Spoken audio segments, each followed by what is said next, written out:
What's up, y'all? It's your boy eBay Fight Predictions in the building. I will be breaking down Pedro fucking Munhoz versus Sean O'Malley. I love this fight. This is this is the test. This is the test of the Rainbow Boy. We're gonna see if Rainbow Boy is for real, and we're gonna see if the young Punisher and Pedro Munhoz can end the hype as it was ended a while back. But man, this is a fun fight. I like this fight. They match up really well.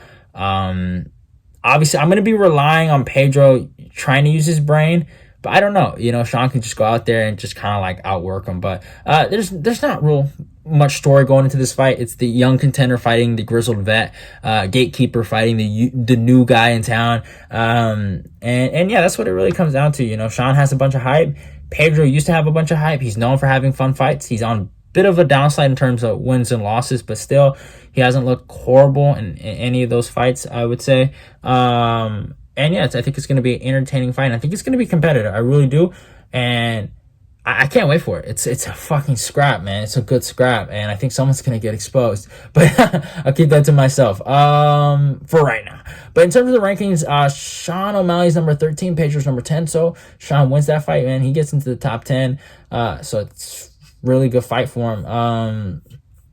And then yeah, let's look at the stats, man. Pedro comes to the record 19-7, experienced fighter. He's fighting at a Coconut Creek, Florida, at an ATT, age 35, a height of 5'6", so he's a little shorter, and a reach of 65. So he has those T-Rex arms. Sean O'Malley, 15-1, really good record, a lot of wins and not a lot of losses. He thinks he's undefeated, but he's really not. But he fights at Arizona, age 27, a height of 5'11", and a reach of 72. So Sean will obviously be the taller guy, have the longer arms. Sean's always been that kind of like just long, lanky, like bantamweight, like Corey Sandhagen, you know, like he's just long and lanky. And you know, Pedro's fought guys like that. You know, he fought fucking Rob Font. He's long and lanky.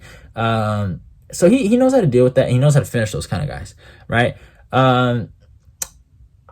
Like, okay, we can talk about Sean's resume. Let's be honest. Let's just talk about Sean's resume and then compare it to Pedro's resume. And Sean's fought some good guys. He's fought some good guys, and then he's fought some not so good guys. But he fought Paiva, which was his realest fight. But in my opinion, and call me a hater, I feel like Paiva's more of a, how do I say this?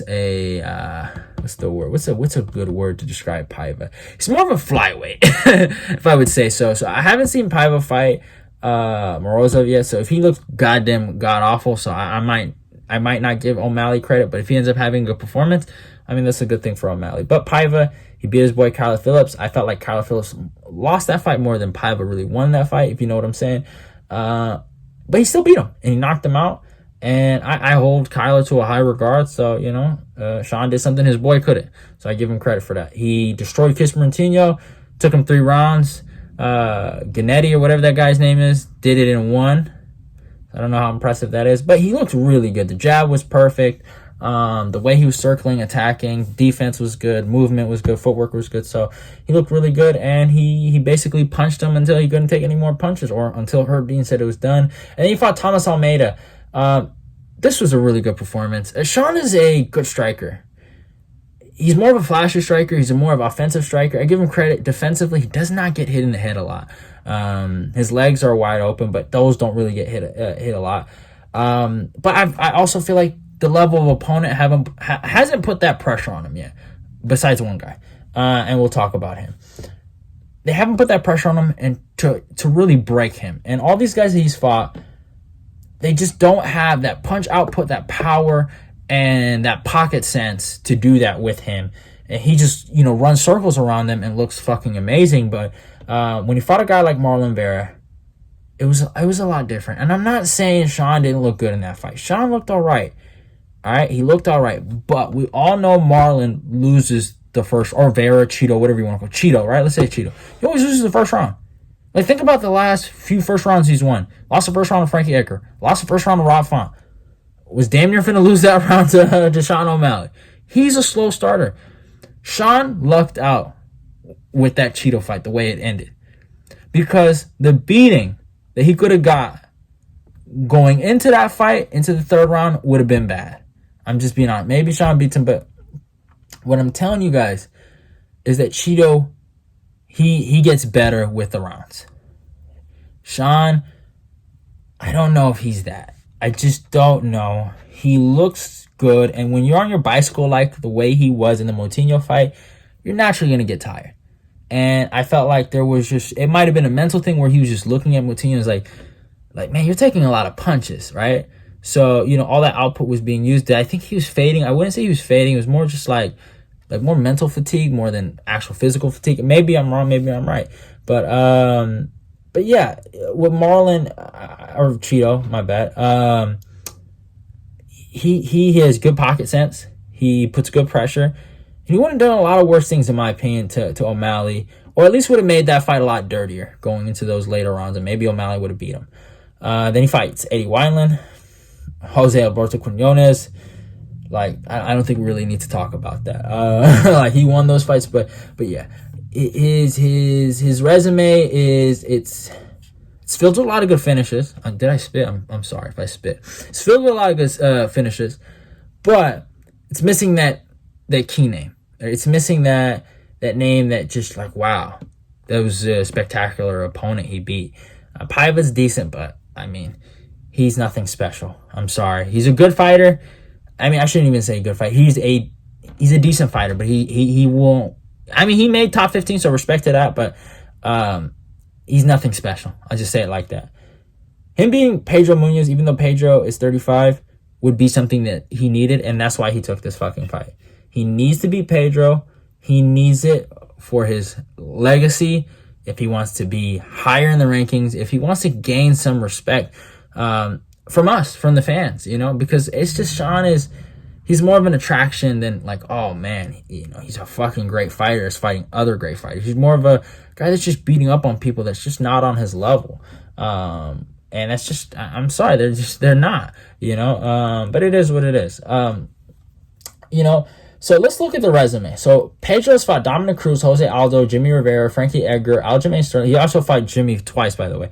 Aljamain Sterling, Cody Garbrandt, Brian Caraway, Brett Johns, John Dotson, Rob Font, fucking Rafael Assunção. He's fought in a who's. He's fought in so many guys. Obviously, his best one was against former champ Cody Garbrandt, knocked him out. Also has a win over Brett Johns and Rob Font. And who else did he beat? And then he beat Jimmy Rivera. So really good wins there. He just currently lost to Dominic Cruz. Dominic put a beating on him. I kind of saw that coming. Obviously, he did really good in that first round. They dropped him like twice, I think. I was like, yo, what the fuck? Dominic might lose. But after that, Dominic just went to classic Dominic and just completely schooled him, like, on the feet. And it was amazing to watch. Like, Dominic's my guy. He's in my opinion the greatest bantamweight to ever do it. Then he fought Jose Aldo, got a boxing lesson there. He had a phenomenal fight against Jimmy Rivera. Fucking, that was a banger. Then he had that fight with Frankie Edgar. I know, whatever, guys. I fucking hate you. It is what it is. Frankie, he's my guy. He's my boy. He won the fight, so you can go to hell. I know Pedro won, but fuck you. So we're Team Frankie in this bitch. But yeah. So, like I said his resume. We know he's fought high-level guys. We know what he can do. And his path to victory is simple. I saw American Top Team do it with John Lineker when he fought Corey Sandhagen. The game plan wasn't just to strike. It was to mix all the martial arts. We didn't know, or at the time they didn't know, how good Corey Sandhagen's wrestling was. Test it. Go and test this guy everywhere you want, where your strengths are. You're a fucking good grappler, Pedro Munhoz. You're a good fucking grappler. You can grapple. You can submit guys. I'm not saying just crotch sniff the whole fight, but like Lineker did. He made that fight fucking razor close because of those takedowns. When you shoot for a takedown and you add that threat to the fight and you add that into your opponent's head, it changes the fight. It changes the striking. It changes everything because your opponent doesn't know if it's a takedown or if it's overhand, right? You have fucking hammers in your hand, right? You have a chin of fucking iron. You have good pocket sense. You're gonna go forward. If you fucking shoot, you will have success, right? This might be a fucking prayer to fucking Pedro Munhoz, because I will be honest, I'm not the biggest fan of Rainbow Boy, but still, it is what it is. Rainbow Boy got some skills. I will give him that. But listen, Pedro, you can win this fight. You really can. I know he's never gonna see this, but still, you can win this fucking fight. I truly believe that. There was a part of me that was thinking about picking Sean because it's just like, man, Pedro's not smart, but I know, and I saw in a current interview that he's not stupid. He started wearing glasses. I don't know. I mean, he might have been wearing glasses his whole life, but I never seen him wear glasses. He was wearing glasses, and he fucking said, "I'm going to test this guy everywhere." Fucking choke this motherfucker out, bitch. Choke him out, man. Fucking beat him. You can fucking do it. I got Pedro by first round fucking guillotine. I know Sean has great jiu-jitsu and he fucking talks about it 24/7, but fuck him. You know what I'm saying? We team Pedro in this bitch. But yeah, man, obviously I think Pedro, if he mixes in all of his tools, he can win this fight. He can win. He's a fucking brawler. That's his problem. He likes to fucking bang, swang and bang. That's what he likes to do. But he can win this fight. But Sean, obviously, like I said, Pedro has a problem where he likes to swing and bang, and he's too durable for his own good. I don't think Sean will KO him. Maybe he could. That would be very impressive if he did. My thing with Sean is that he knows that Pedro wants to swang and bang. So what do you do when you have a guy that wants to brawl with you, wants to pressure you, wants to hit you? What do? Are you just gonna take it? No, you're gonna move, you're gonna circle, you're gonna jab at him, like what he did with Chris Montinho. Now, obviously, this is not Chris Montinho.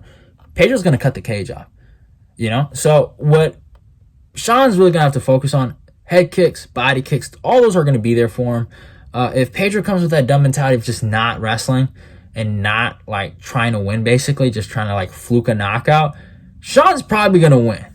But I don't think Pedro's a dummy. I think Pedro's smart, and I think he knows what he has to do, and he's gonna make this fight fucking close. He could lose this fight, but if he makes it fucking close, doing the things he should do, I know his fucking coaches are not retarded, right? They're gonna coach a phenomenal fight. ATT is not, as I might not like them, but they're not fucking dummies. They know how to win championships. Fucking win this fight, Pedro. Sean can win it. He can jab him up. He can outwork him, just like how Dominic did. But I'm picking Pedro Munhoz by first round guillotine. I think he will shoot for initial takedowns. The overhand will come. He will hurt Sean. He will get the fucking guillotine, and he will win that fight. Pedro Munhoz, we believe in you. We trust you. Do it for America. Do it for Brazil. Do it for the world. Love y'all and goodbye. Hope you guys enjoyed the video. Go follow me on my Instagram. Go follow me on my Twitter. Like, comment, and share the video. Subscribe. Let's get this eBay fight prediction nation growing. Love y'all and goodbye.